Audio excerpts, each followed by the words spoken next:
नमस्कार, the truth 24 देख रहे हैं आप। आपके साथ मैं हूं प्रिया। 2022 में उत्तराखंड में अंकिता भंडारी हत्याकांड बहुत चर्चित हो चुका था। देश भर में लोगों की जुबान तक ये केस पहुंच चुका था।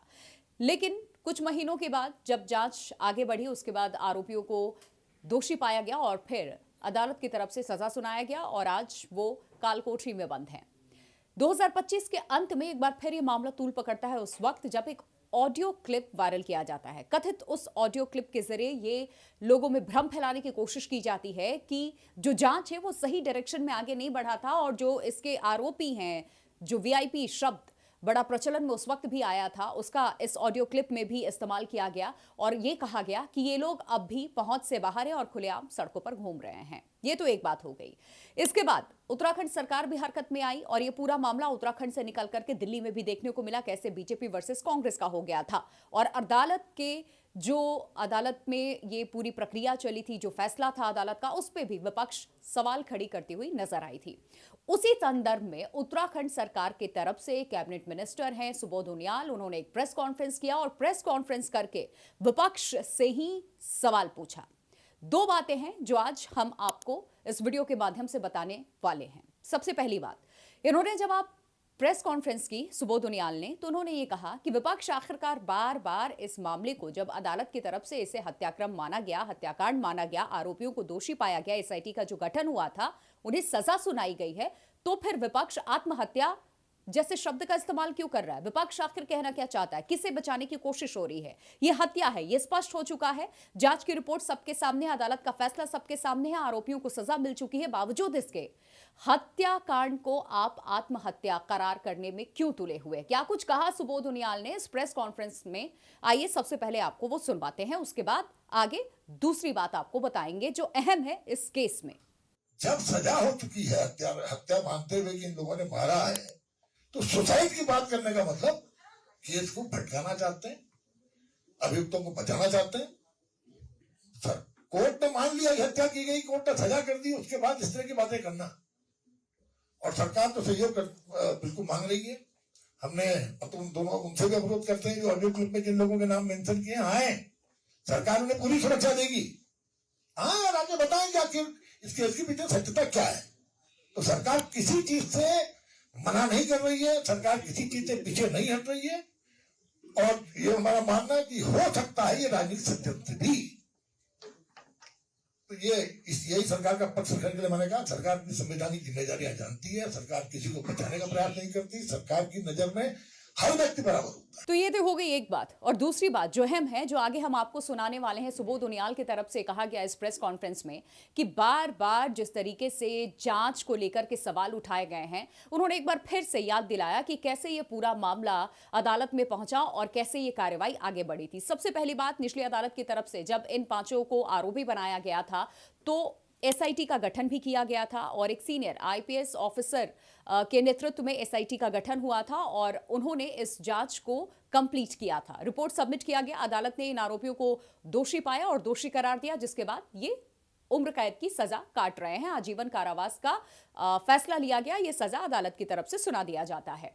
अब इस पूरे मामले में ये मोड़ आता है कि बार बार सीबीआई जांच की मांग की जाती है और ये मांग निचली अदालत के फैसले पर सवाल उठाते हुए हाईकोर्ट तक पहुंच जाती है। नैनीताल हाईकोर्ट जब ये पूरा मामला पहुंचता है, हाईकोर्ट भी इस पूरे मामले पर संज्ञान लेता है और फिर इस दलील को खारिज कर देता है। एसआईटी की जो पूरी रिपोर्ट है उसकी स्टडी होती है और सब कुछ सही पाया जाता है। जितनी भी जांच हुई है सही दिशा में आगे बढ़ी है और जो दोषी हैं वो इस वक्त सलाखों के पीछे हैं। अंकिता भंडारी हत्याकांड में जितने लोग भी संलिप्त थे सबको सजा सुनाई जा चुकी है। उसके बाद एक ऑडियो क्लिप जो बड़ा वायरल हुआ था, याद होगा साल 2025 के आखिर में ये ऑडियो क्लिप सामने आया था और इसे अंकिता भंडारी हत्याकांड से जुड़ा हुआ बताया जा रहा था और जो लोग इस ऑडियो क्लिप में बात करते हुए पाए गए या जिन्होंने ये क्लेम किया है कि ये सबूत उनके पास हैं, ये ऑडियो क्लिप उनके पास है, जो इस पूरे मामले में और भी लोग संलिप्त हैं, उन्हें सजा दिलवाने में काफी कारगर साबित हो सकता है, मददगार साबित हो सकता है। तो दूसरी बड़ी बात यही है कि जो सुबोध उनियाल भी प्रेस कॉन्फ्रेंस में कहते नजर आए कि उस वक्त जब जांच आगे बढ़ रही थी, वीआईपी शब्द का इस्तेमाल बार बार किया जा रहा था, इशारा किया जा रहा था, नाम कोई आगे खुल करके नहीं ले पा रहा था, तो ये कहा गया था बाकायदा उस प्रेस कॉन्फ्रेंस में पुलिस की तरफ से, कोई भी व्यक्ति हो XYZ, उसके पास अगर इस हत्याकांड से जुड़ा कोई भी एविडेंस हो, किसी और तरीके का कोई भी सबूत हो, तो वो सामने लेकर के आए, पुलिस प्रोटेक्शन उससे मिलेगी। अब सरकार ने भी वही बात कही है कि अगर इस तरीके से आप क्लेम कर रहे हैं सोशल मीडिया के जरिए या मीडिया में जाकर के कि आपके पास कुछ एविडेंस है ठोस, जिससे आप उन आरोपियों तक पहुंच सकते हैं जो इस पूरे हत्याकांड में शामिल थे, तो फिर आप भागते क्यों फिर रहे हैं? सरकार ने अश्योरेंस दिया है कि आप हमारे पास आइए, आपकी सुरक्षा की जिम्मेदारी हमारी होती है, जो भी एविडेंस है आप वो पुलिस को दीजिए ताकि जांच फिर से हो सके। अगर इसमें कोई सच्चाई पाई जाती है तो सरकार सहयोग करने को तैयार है। और ये भी याद दिलाया, उस वक्त भी ये विंडो खुला हुआ था, पुलिस की तरफ से कहा गया था कि आप आइए, आपके पास जो कुछ भी है आप पुलिस को जांच में सहयोग कीजिए ताकि जांच सही दिशा में आगे बढ़े और कोई भी आरोपी अगर इसमें गुनहगार है तो वो फिर छूट ना जाए, सजा उसे भी मिले, क्योंकि ये जघन्य अपराध था।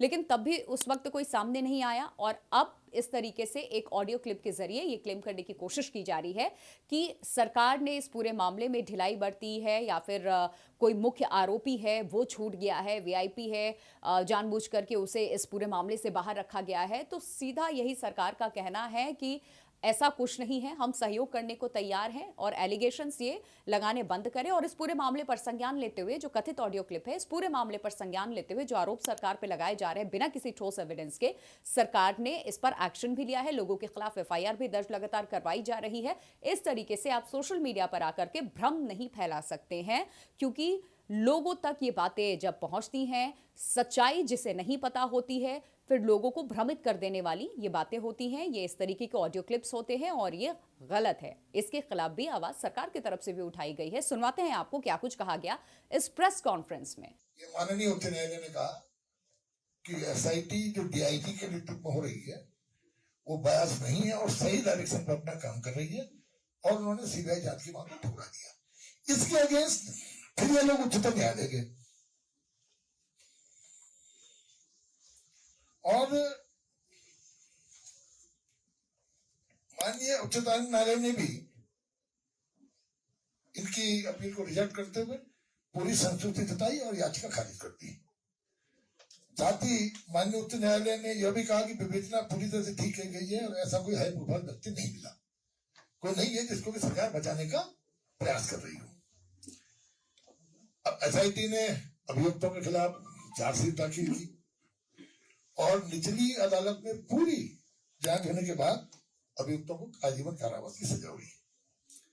अब जो ऑडियो क्लिप जो मीडिया में घूम रहा है और इस पर भी सरकार के द्वारा अलग अलग FIR दर्ज की गई है। जांच में अगर कोई तथ्य आएंगे तो हम लोग निश्चित रूप से सरकार उस पर प्रभावी कार्रवाई करेगी।